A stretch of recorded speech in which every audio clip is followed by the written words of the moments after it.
नमस्कार। स्वागत है आपका हमारे YouTube चैनल मनोज्ञान क्लासेस पर। आज हम आपके लिए लेकर आए हैं नया चैप्टर आवर्त सारणी।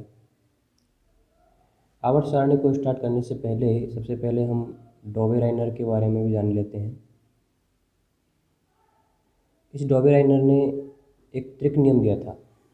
क्या दिया था? त्रिक नियम दिया था। तो इसने क्या किया कि तीन तीन तत्वों के समूह बना दिए और तीन तीन तत्वों के जो समूह बनाए तो उनका नाम इसने रख दिया त्रिक। इसने क्या किया कि त्रिक के जो पहले और तीसरे तत्व के परमाणु द्रव्यमान का जो औसत था वो दूसरे के बराबर होना चाहिए, ऐसा बोला इसने डॉबे-राइनर ने। तो इसने तीन तीन तत्वों के त्रिक बना दिए और त्रिक बनाने के पश्चात इसने कहा कि पहले और तीसरे तत्वों के जो परमाणु द्रव्यमान का औसत है वो दूसरे तत्व के परमाणु द्रव्यमान के बराबर होना चाहिए। लेकिन हुआ क्या कि ऐसे ये त्रिक लगभग 3-4 त्रिक बना पाया, ज़्यादा त्रिक इससे भी नहीं बने, अर्थात यह सिद्धांत अधिक तत्वों के लिए लागू नहीं हो पाया, इसलिए इसे संयोग मात्र माना गया। तो अगर हम बात करें तो कौन कौन से त्रिक बने होंगे, तो एक बना था लिथियम, सोडियम और पोटेशियम का। लिथियम का परमाणु क्रमांक लगभग 7, परमाणु द्रव्यमान इसका 39 और इसका था इन दोनों का योग के बराबर, और लगभग होता भी इतना ही है 23। इसी प्रकार इसने दूसरा त्रिक बनाया कैल्शियम, स्ट्रोंशियम और बेरियम का। कैल्शियम का बात करें 40, इसका 137, और स्ट्रोंशियम के लिए बात करें तो हम 40 + 137/2 लगभग 88.5। इसी प्रकार इसने एक त्रिक और बनाया कैल्शियम, वो क्लोरीन, ब्रोमीन और आयोडीन का। क्लोरीन, ब्रोमीन और आयोडीन का। तो क्लोरीन, ब्रोमीन और आयोडीन। तो क्लोरीन की अगर बात करें तो 35.5 परमाणु द्रव्यमान, आयोडीन का 126.9 और इसका इन दोनों के योग के इन दोनों का औसत 81.2। ऐसे 3 त्रिक तो समझाए, बाकी 2-4 त्रिक और दिए होंगे इसने, लेकिन ये सिद्धांत सभी तत्वों के लिए लागू नहीं हो पाया, तो ये सिद्धांत भी क्या हो गया, फेल हो गया। इसके बाद न्यूलैंड जी आए और उन्होंने एक अष्टक सिद्धांत दिया। न्यूलैंड नाम के वैज्ञानिक ने अष्टक सिद्धांत दिया और उस अष्टक सिद्धांत में उसने क्या किया कि जैसे संगीत में 7 स्वर होते हैं और जब 8वां स्वर आता है तो संगीत का पहला स्वर उस 8वें स्वर के बराबर होता है, यानी गुणों में समानता रखता है। तो इसने क्या कहा कि जैसे संगीत में पहला स्वर 8वें स्वर से गुणों में समानता रखता है, उसी प्रकार हर तत्व अपने से 8वें तत्व से गुणों में समानता रखेगा। न्यूलैंड ने अष्टक सिद्धांत में कहा था कि भाई संगीत में जो पहला स्वर होता है वो 8वें स्वर से गुणों में समानता रखता है, उसी प्रकार हर तत्व अपने से 8वें तत्व से गुणों में समानता रखेगा। कैसे? इस बात को समझ सकते हैं हम, जैसे हम जानते हैं कि सा रे गा मा पा धा नी सा, तो सा के बाद फिर से पहला तत्व सा है तो अगला वो पहला स्वर सा है तो अगला भी 8वां स्वर भी सा ही आ जाता है। तो इसी प्रकार इसने तत्वों के क्रम को भी बताया कि पहला कि जो हर तत्व है अपने से 8वें तत्व से गुणों में समानता रखेगा। इन्होंने परमाणु द्रव्यमान के बढ़ते क्रम के आधार पर तत्वों को जमाया। किसने? न्यूलैंड्स ने। न्यूलैंड नामक वैज्ञानिक था। इसने अष्टक नियम दिया और इसने परमाणु द्रव्यमान के आधार पर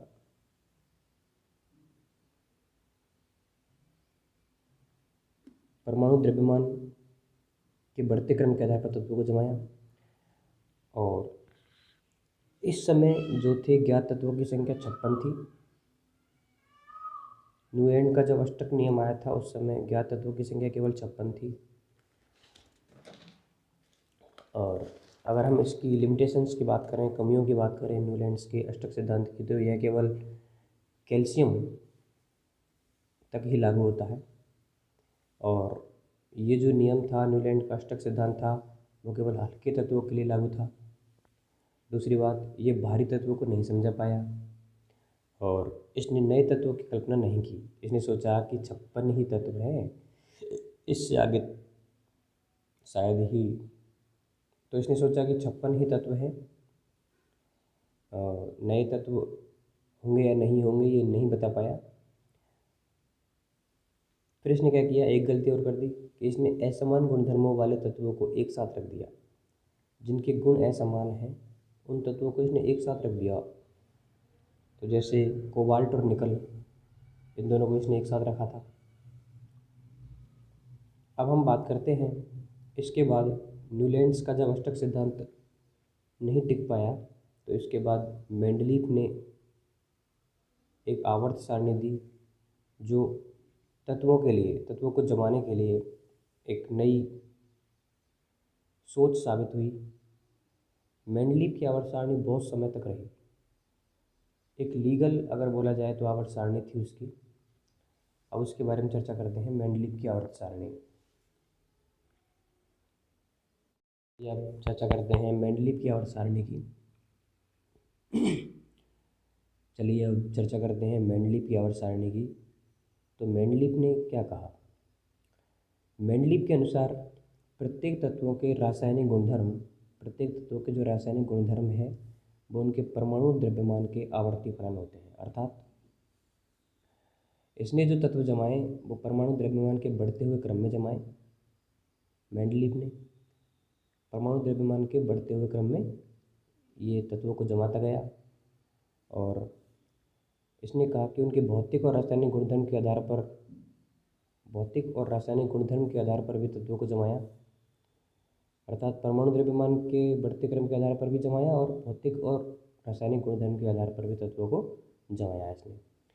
अब इसने क्या किया आगे कि मेंडलीफ ने हाइड्रोजन व ऑक्सीजन के यौगिकों से, हाइड्रोजन व ऑक्सीजन के यौगिकों से सभी तत्वों की रासायनिक अभिक्रिया करवाई। ऐसा क्यों करवाया इसने? इसने ऐसा इसलिए करवाया क्योंकि ये मेंडलीफ इन दोनों तत्वों को, हाइड्रोजन व ऑक्सीजन को अत्यधिक क्रियाशील मानता था, अत्यधिक सक्रिय मानता था। इसलिए इसने हाइड्रोजन व ऑक्सीजन के यौगिकों से सभी तत्वों की रासायनिक अभिक्रिया करवा दी। अगर हम बात करें मेंडलीफ के समय, तो मेंडलीफ के समय ज्ञात तत्वों की संख्या थी 63। केवल कितने तत्व थे? 63 तत्व थे उस समय मेंडलीफ की आवर्त सारणी के समय। मेंडलीफ ने नए तत्वों की खोज की कल्पना के आधार पर, मेंडलीफ ने नए तत्वों की खोज की कल्पना के आधार पर आवर्त सारणी में स्थान भी छोड़ा था। तो इसने सोचा कि भाई नए तत्वों की खोज हो सकती है, कल्पना की इसने और स्थान आवर्त सारणी में छोड़ा भी उनके लिए। अब हम बात करें कि मेंडलीफ की आवर्त सारणी के बारे में यदि बात करें तो सबसे पहले मेंडलीफ ने ही बताया था आवर्त और वर्ग के बारे में। ये एक इम्पोर्टेंट क्वेश्चन है, कई बार एग्जामों में पूछा जा चुका है कि आवर्त और वर्ग के बारे में सबसे पहले किसने बताया? तो ये मेंडलीफ ने बताया था। कितने आवर्त हैं आवर्त सारणी में? 7 तो आवर्त हैं और वर्ग हैं 9। इसकी जो आवर्त सारणी थी उसमें 7 आवर्त थे और वर्ग थे 9। ठीक है, इसकी कुछ लिमिटेशंस थी, इसमें भी कुछ कमियां थी। वो कमियां क्या क्या हैं कि ये समस्थानिकों की कल्पना नहीं कर पाया। इसकी हम लिमिटेशंस की अगर बात करें तो जो मेंडलीफ थे वो समस्थानिकों की कल्पना नहीं कर पाया, समस्थानिकों को के बारे में सोच भी नहीं पाया ये। दूसरी बात, हाइड्रोजन की स्थिति को नहीं समझा पाया ये कि हाइड्रोजन कहाँ रहेगा। वैसे भी इसे आवारा तत्व कहते हैं हाइड्रोजन को, तो ये किस जगह रहेगा, किस जगह बैठेगा, ये इसकी स्थिति को नहीं समझा पाया। इसके बाद ये टेलुरियम को आयोडीन से पहले स्थान दे दिया इसने। टेलुरियम को क्या किया इसने? आयोडीन से पहले स्थान दे दिया, जबकि आयोडीन का जो परमाणु द्रव्यमान है वो अधिक है बजाय टेलुरियम के। तो अगर देखा जाए तो आयोडीन,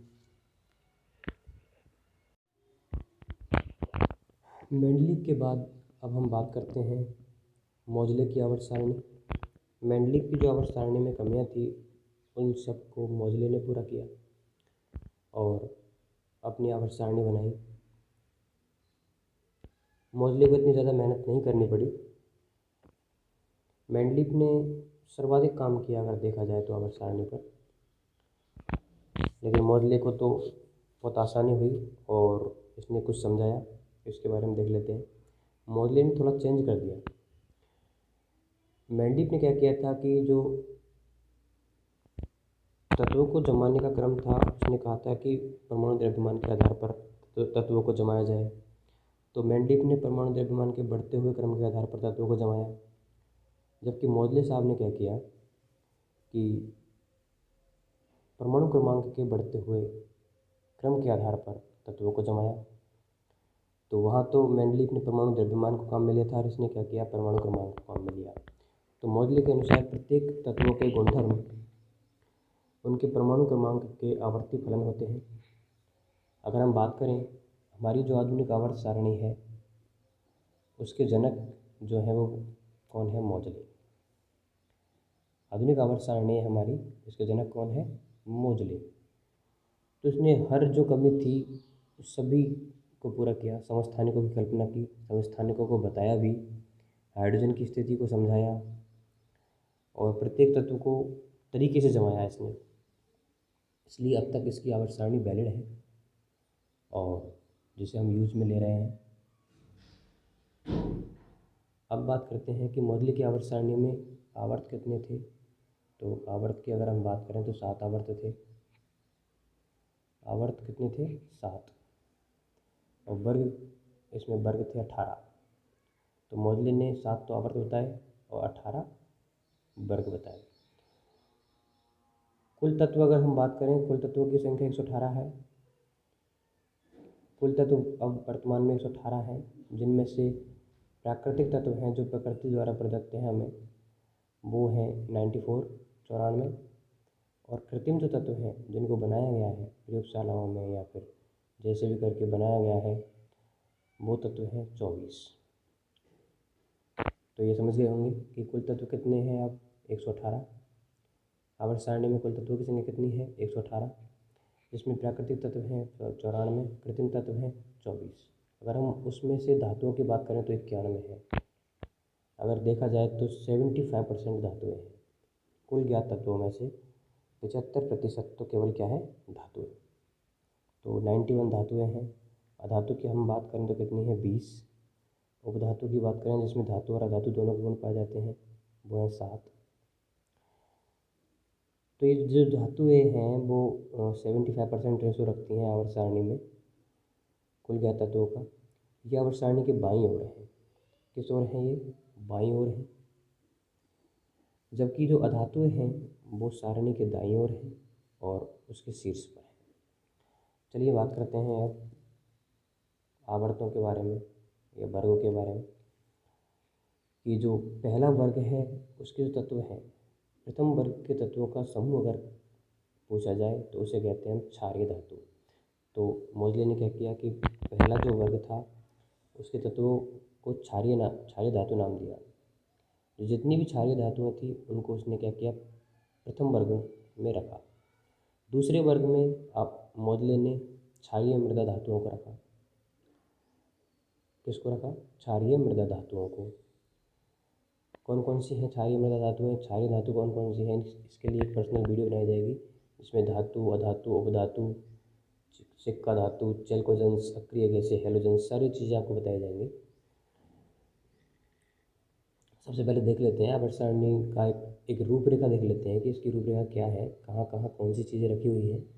तो प्रथम वर्ग के तत्वों के समूह को हम नाम देते हैं, उसने नाम दिया क्षारीय धातु। दूसरे वर्ग के तत्वों के समूह का नाम दिया क्षारीय मृदा धातु। 11वें वर्ग के तत्वों के समूह का नाम दिया सिक्का धातु, ध्यान रखना है आपको। 16वें वर्ग के तत्वों के समूह को नाम दिया चैल्कोजेंस, और 18वें वर्ग के तत्वों के समूह को इसने नाम दिया अक्रिय गैसें, और 17वें वर्ग के तत्वों के समूह को इसने नाम दिया था हैलोजन। तो मोजले ने तत्वों को जमा दिया था।